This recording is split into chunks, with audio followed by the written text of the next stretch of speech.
inspiring men produced by today's Youth Asia. Inspiring Women television show is an attempt to bring successful women and inspiring stories of women leadership from around the world.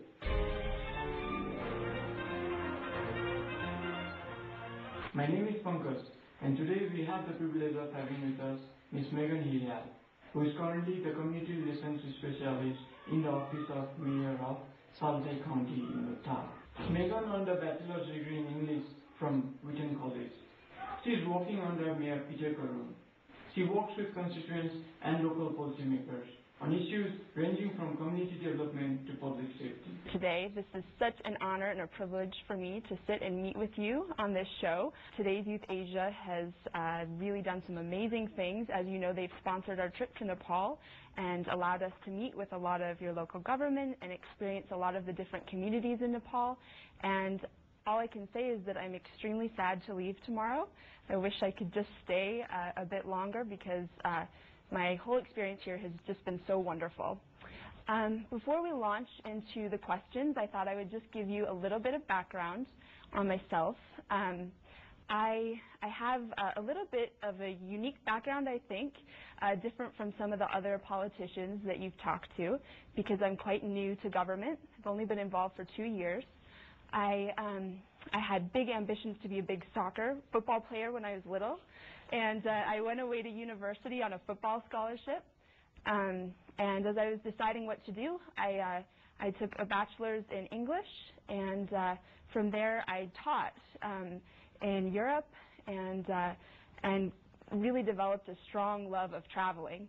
And as I was traveling, I really thought there was something that I wanted to give back to some of the communities. How could I really use my skills to give back and get involved in some of the local communities? So my government has a program. It's called the Peace Corps, and I believe it's a program that used to be in Nepal quite a while ago. It's in quite a few countries in the world, and what it is a commitment for 2 years to go serve in a local community. And I was an English teacher in that capacity, and I served in Namibia, which is in southern Africa. So I worked in a very, very small village and just really had a fabulous time teaching all of my young students, and that's where I really feel the most comfortable. I love to be in the classroom. So after and during that experience, I also wanted to add, I taught English, math, HIV, AIDS workshops, and also brought back the football and did some football types of tournaments and things too. So that was a great experience. And after that, I returned back to the U.S. and felt like I needed to get involved in my own community after experiencing different communities abroad. So that's when I joined our county council, and the county council is the legislative branch of government in our local government. So I joined the county council. Salt Lake County is like a regional form of government. It's not a city. It's larger than that. We actually have several cities within the county. And I worked there as an intern for 6 months, really just getting my feet wet and learning the ropes with the different politicians. And from there, I applied to work in the mayor's office. I was really nervous because I was definitely the youngest applicant and wasn't sure if I'd get the job, but I did. And so I work as a community relations specialist in the Salt Lake County Mayor's office. And in that capacity, I travel every day to the various communities in our region, and I sit down with the community groups and discuss their issues, and I bring them back directly to the mayor. That's one thing that I think is really great about the local form of government, is that you have a political ear that's close to you. It's easier for me to convey the message back to the mayor more efficiently. And in addition to that, I'm also studying for my master's right now. So I'm getting a master's in international affairs. So it's a little bit about myself, and I think I'll open it up to questions. What was the experience working in Africa? It was very different. Of course, it was a different kind of living situation. I mean, it wasn't so easy to get to the nearest town. I was very isolated out in the village, but I came to absolutely love it. Because, you know, when you live in a big city, Salt Lake City, where I come from, is it's about 1 million people, so it's smaller in terms of other cities in the U.S., but it's a metropolitan city, and you can really lose touch with, you know, your neighbors, and you're living a very independent lifestyle. So living in that community, we lived and ate and breathed together all day long, and so you come to know the people so intimately, and I hope that I left some good English skills there, but mostly I just took back an incredible experience of what it means to be a tight community, and I just learned a tremendous amount. So I miss it very much. How do you like being in Nepal? Like I said, I don't want to leave. I wish I could spend the amount of time I did in Namibia here. You know, it's so difficult to come to know a culture and a country in only 10 days. But like I said, today's Youth Asia has whipped us around to so many different meetings, and so they've done an incredible job of giving us a broad taste of what Nepal is like. And it's a taste that I really like and would like to experience more of. I think that you have such a unique situation here with diversity of different cultures, different ideas. We all know, the political challenges, but it's also very exciting. With 78% under 30 as the age group here, that's such an opportunity for young people like yourselves to get involved. And when you have a country like Nepal that has geographic diversity with, you know, the Himalayas, and then you have the plains and the Terai, you've got geographic diversity, and clearly you have tremendous cultural diversity. All the populations, we experienced Janakpur and Pokhara and, of course, Kathmandu. And I think that's so exciting to have that kind of uniqueness all in a country the size of Nepal.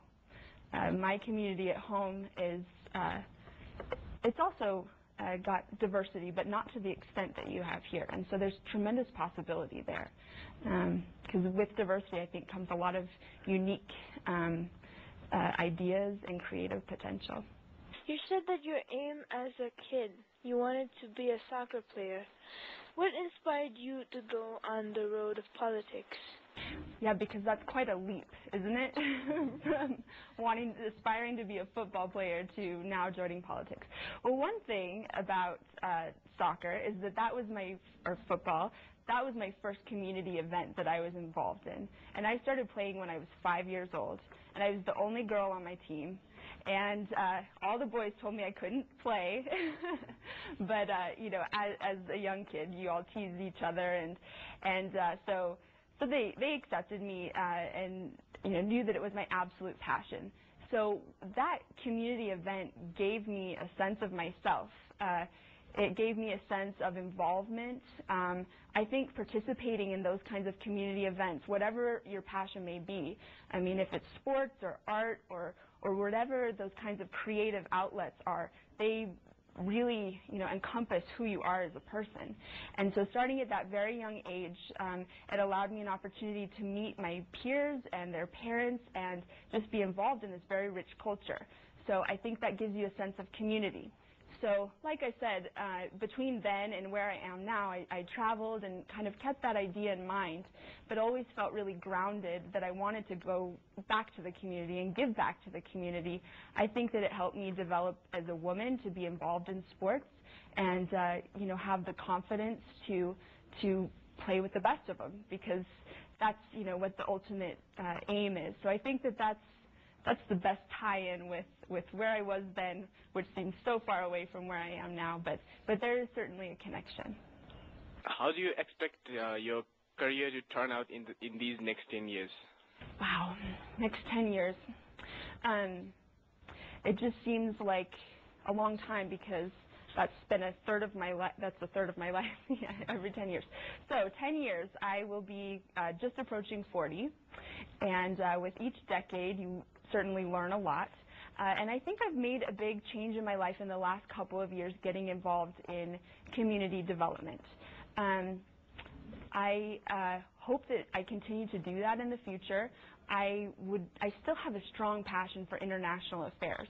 And so I would like to do something that really merges what I am able to do at home right now overseas.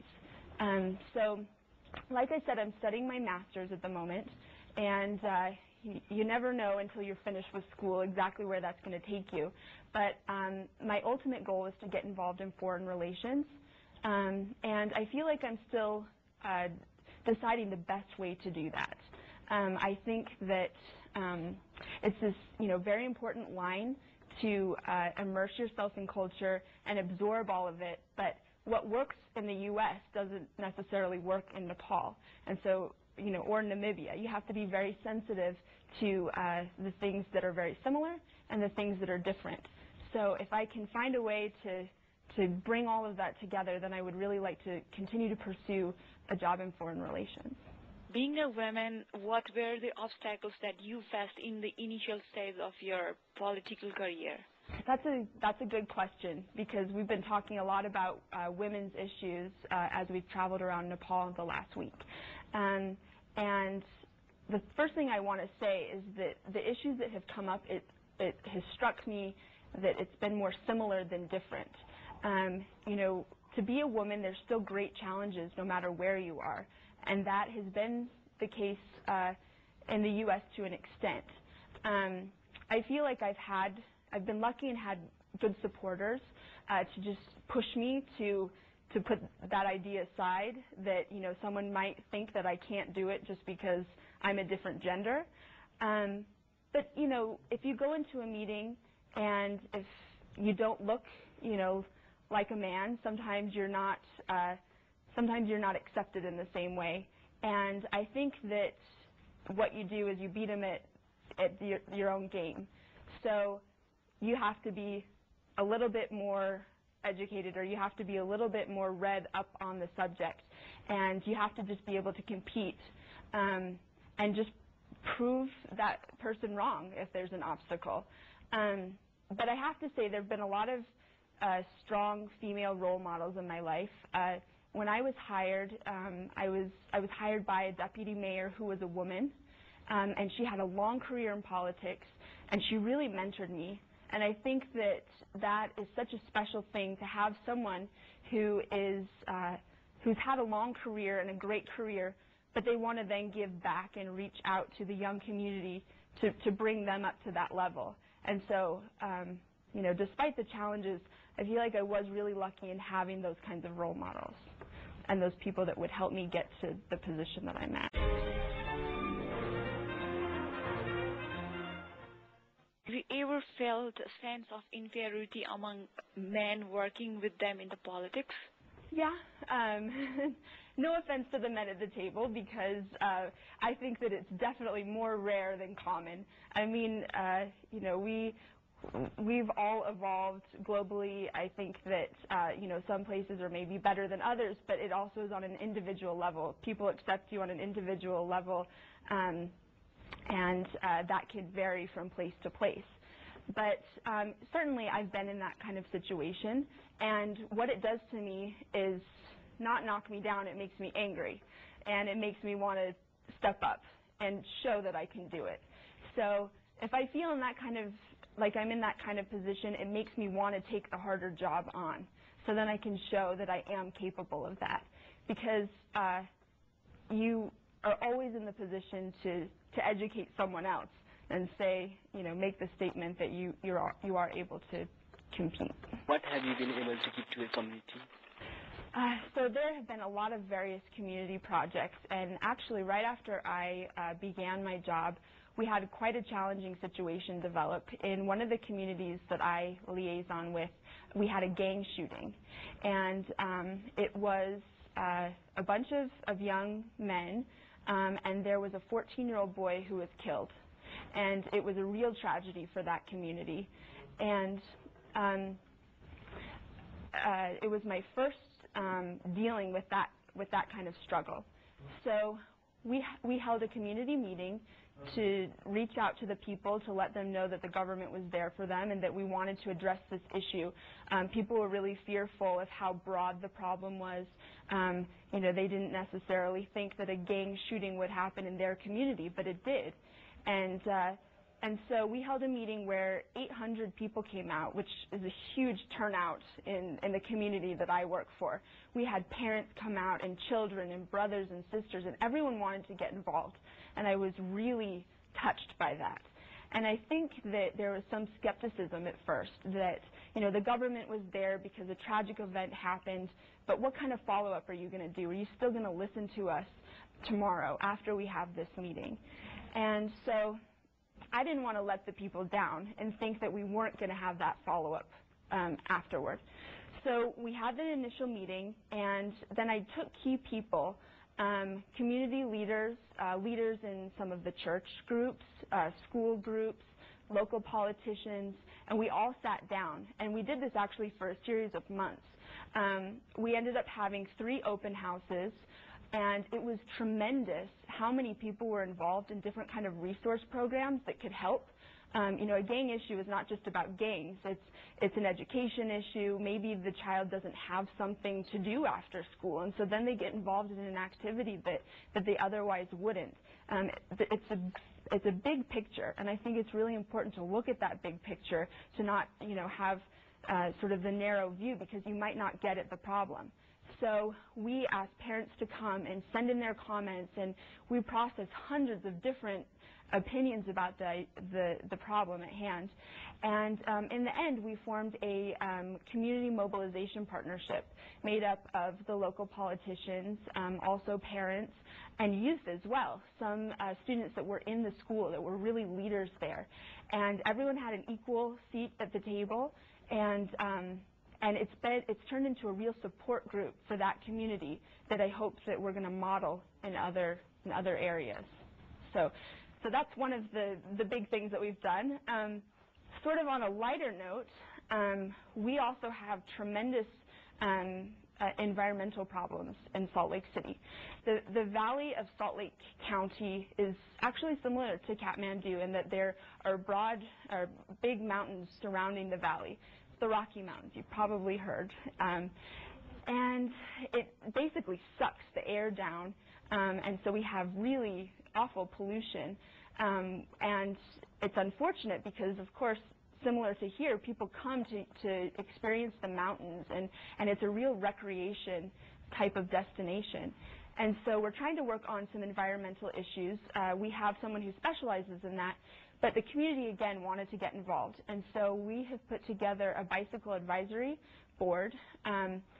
We want to try and cut down on the amount of traffic on the streets. And it's interesting. People, the driving situation is different there. And people aren't that accepting of cyclists, actually. And again, it was the same type of deal where we had to go out, talk to motor vehicle drivers, and also talk to cyclists, and come together and form some sort of committee that's representative of all points of view, because you as young leaders know that there's no way to just only follow your opinion. You have to incorporate the ideas of the opposition as well. And so shortly before I came to Nepal, we put this advisory board together that's going to work on education projects, outreach to the community, and we're going to try and dramatically increase the number of cyclists and the safety for cyclists on the streets in Salt Lake City. So far in your career and your visit to different countries, have you had any discouraging experiences? And if yes, then what gave you strength to go on? Sure, I've had discouraging experiences. I wouldn't say that the discouraging experiences are more, you know, in any one particular country or any one particular situation. You know, I've certainly had discouraging experiences at home, too. And that's why I think I've developed a real passion for trying to help people communicate with each other and realize that people are more similar than different. You know, I had some discouraging experiences when I taught in Namibia because there were cultural differences. There were different ways of running the school. In the school that I was at, it was a cultural practice by some of the more elder, senior teachers to still practice corporal punishment. And so sometimes there was, beating going on in the school, and this is completely foreign to me. I'd never seen it. It's a foreign idea because long ago we abolished that from our schools. And my initial reaction was to be angry about it. And I realized that wasn't the most productive thing to do because I was coming at it with my own cultural attitude. And I needed to understand why they still practiced this corporal punishment. Why was it still lingering in their community? And I then saw, again, the bigger picture of sort of the power dynamics, and that there is, there's respect that's involved, there's more obedience, and so I still didn't feel that it was the right thing, and I wanted to protect the children, but instead of getting angry about it, I tried to express why I thought it was not the right thing to do. And then I would let the senior teachers talk back to me and let me know, why they felt it was the only thing to do, because some of them thought it was the only way to discipline students in their class. And I think through that dialogue, we were able to come to an understanding with each other, which is the ultimate goal. So I think that, that really sticks out as a discouraging moment. But I think it's also just a general lesson to learn that sometimes when you're discouraged, it's just simply that you don't understand where the other person is coming from. And so if you can just step back and listen and ask why, maybe your attitude has changed a little bit. Mine was certainly changed, and I'm grateful for that experience. Thank you very much for sharing your experience. I hope you had a good time today. Thank you very much. Thank you very much. I really appreciate this opportunity. With this, we have come to the end of today's show. I'd like to thank Ms. Megan Hillyard for being with us today and sharing with us her insightful thoughts and ideas. Thank you for being with us. We look forward to your feedback. Our email address is utya@gmail.com. We'll be back next week at the same time. Have a nice week. Namaste.